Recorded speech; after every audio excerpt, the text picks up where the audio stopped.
Hello, everybody. It is the interview queen, Alicia Atout here, and I'm so excited to welcome you all to my interview with Stephen Christian from Anberlin and Anchor Braille. Hello. How are you, Alicia? I'm doing really well. How are you? Good, good. How's Toronto treating you right now? I mean, it's kind of crazy being in the city, but not being in the city at all, Yeah. with everything going on. Yeah. We're at home a lot, just doing tons of interviews, but keeping sane, that's what's important. How are you holding up? Very well. I mean, I think we're all kind of the same boat, whether you live in Toronto or France or, Florida where I'm at.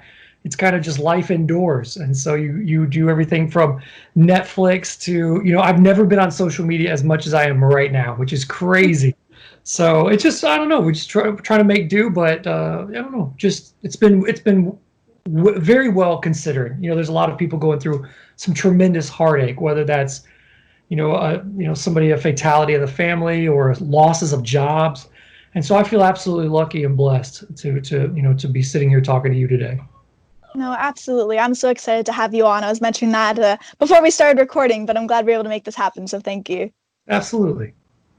Now, you had mentioned Netflix there, so I was wondering, aside from binge watching tons of shows, because I feel like everybody has totally gone into that realm, what are Yeah. some other things that you're doing to ease the boredom and kind of going stir crazy?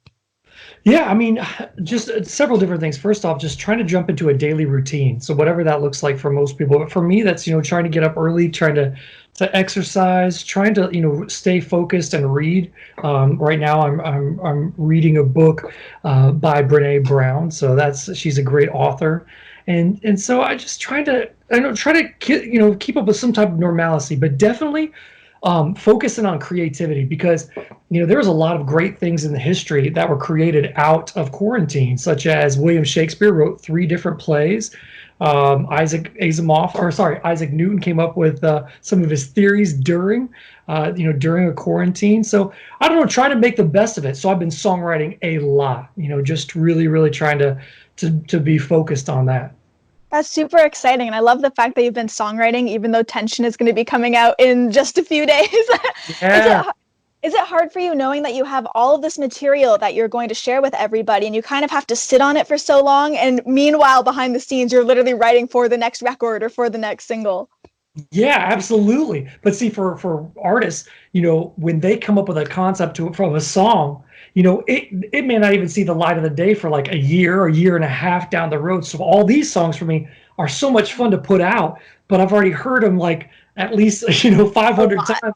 So it's just kind of whether it's in the studio or writing the demo or whatever the case might be, I've heard them all. And so I don't know. There's something, as far as when you're passionate about something, whether that's it's creating art with oil or writing a book or writing, I think whatever you're passionate about, you kind of just continue to do, whether you have an art gallery show or whether you're on tour, whatever the case might be. You kind of keep in that creative mindset at all times. So songwriting definitely is one of those things that is kind of not just my profession, but just like I'm passionate in my hobby. And so if I've got a spare couple hours, like I'm going to be like, okay, where's my laptop? Where's my mic? Where's my guitar? Let's do this. So You don't want the creativity to go to waste, or a really good idea just put to the wayside because you have something else coming out, Why let that go to waste? absolutely. I totally agree. Now, before we get into the upcoming album release, one thing I was curious about knowing is, are you still playing guitar with your daughter during all of this craziness? Absolutely, man. We've had such good times. Her little fingers can't reach, so she can actually make a chord. But it has been so much fun because whatever we come up with sounds very much like punk rock. It's just like, So I think we're going to start a metal band here pretty soon, her and I, and we'll figure out where it takes us. Is that something you would like for when she is a little bit older, for you guys to maybe start playing together and even like harmonizing and just whatever could come out of it, something really nice like that? Absolutely. But see, I want to really get her divulged into like punk rock and metal early on. I want to dye her hair and let her do a lot of piercings because, see, I feel like if I'm lucky, she'll rebel against me and become like a doctor or a lawyer and be like, screw you, Dad, I'm going to run Yeah. for president. And I'll be like, oh, okay, all I'm right. not getting your piercings. Exactly. See, it's like don't tell her, but it's kind of like a reverse psychology because there's Yeah. nothing she can do that would shock me. Like, look at this leather jacket with all the spikes, Dad. And I'll be like, Yeah, I had that. There's just nothing she can do. The only thing that could shock me is like law school, and I'd be like, no, God, no. But no, I'm just kidding. But you know what? I don't want to drive her into music because I feel like, I see a lot of, people like helicopter parents like people trying to live vicariously through their kids. I naturally came to love music. My parents didn't push me. It was one of those things where I just sat down to the piano and couldn't stop and just constantly writing and writing.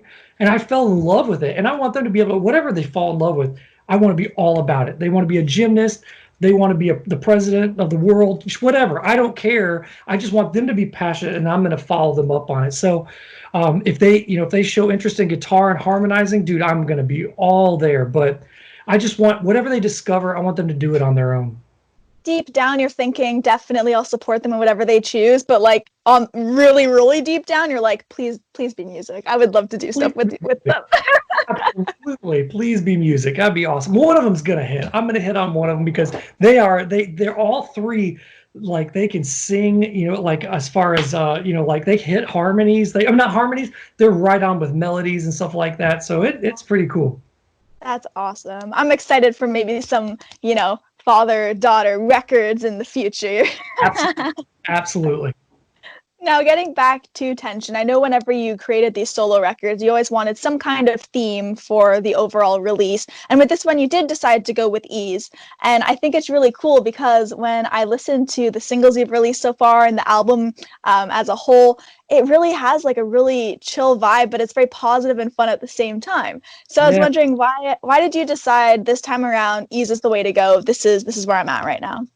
So every time that I write a record, I kind of have a movie that plays in my head. So like on Anberlin's record Cities, I was thinking about like somebody traveling by themselves to all these other cities in the world, and obviously. So and then with songs for the late night drive home, the last Anchor Braille, that's literally the movie that was playing, just somebody by themselves in their car, and they're listening to this driving down the streets of like a Toronto or LA or a big city, And with this one, ironically, and I wish I would have written this down somewhere because you just got to take my word for it. But I really thought of like, this is that record that you put on by yourself or with a friend in your room, and you just dance and like you just don't care, like you're just goofing off, laughing, having like the best time, whether it's by yourself. And the funny thing is like, I had no idea like we would all have to be dancing by ourselves, during this time.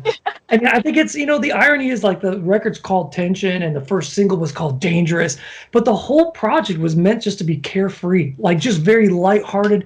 And I think if I could have people walk away with one takeaway, it would just kind of be like, man, for that 40 minutes of this record, I kind of felt in a different world. I kind of was taking it like all my problems melted away, and I was just like in a lighthearted, I could breathe easier. I was in this carefree moment. I just want to feel that again.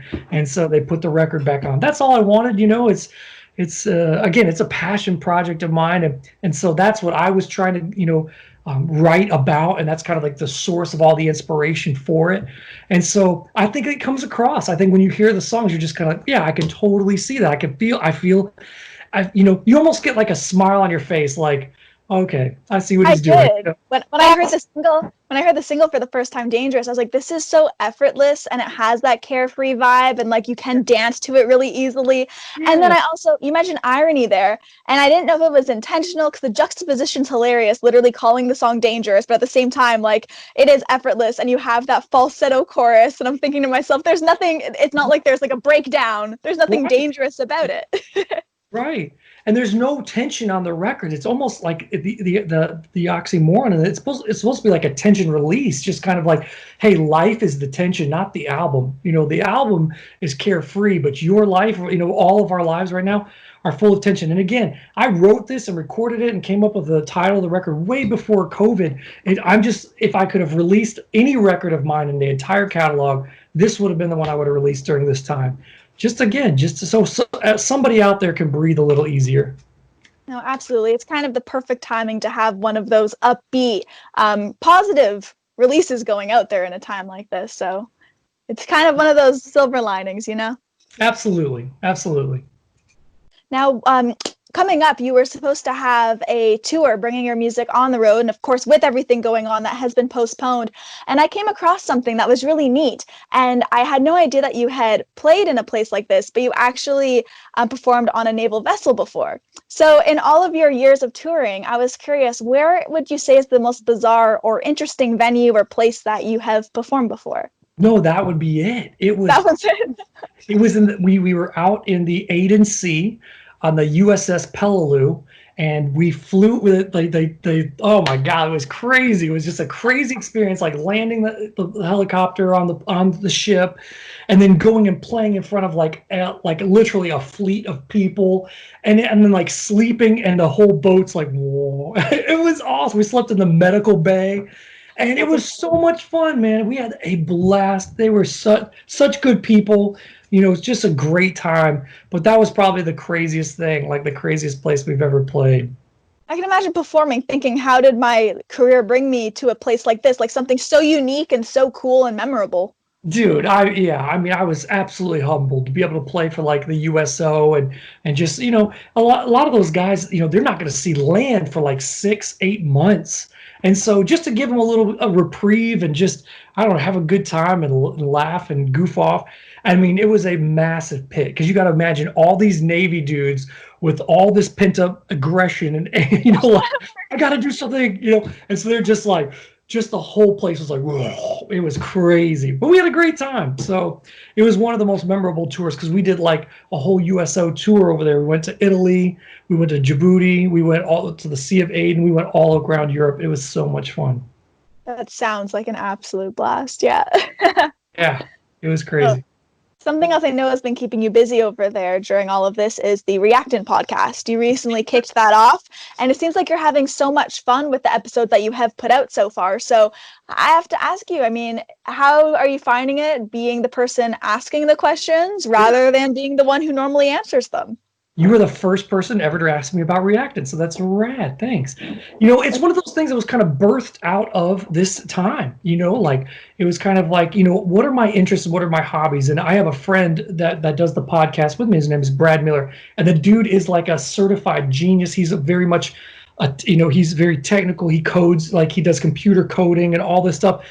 And I'm very much interested in technology because as a musician, I love, like what's the latest on as far as like how do I interact with like fans, whether it's social media, how do I record better, whether it's Pro Tools or Ableton, Reason, Logic, is it, it's just all that kind of stuff. And so, everything from like Tesla, all that kind of stuff, that's so interesting to me, solar energy. And so I wanted just kind of an outlet where I could learn off people that, because it would be very easy for me to do like a music podcast. Like, let me call up my friend. Hey, man, what's up? Like, but I want to explore more of the world. I want to go see like, we just recently did one with a guy who does like digital graphic design, and that's something I've always been interested in because I'm not good at it at all. So just to hear him and just to hear how like his mind works in the creative field, like I learned so much in such a short amount of time. So we're going to interview authors. I'll definitely interview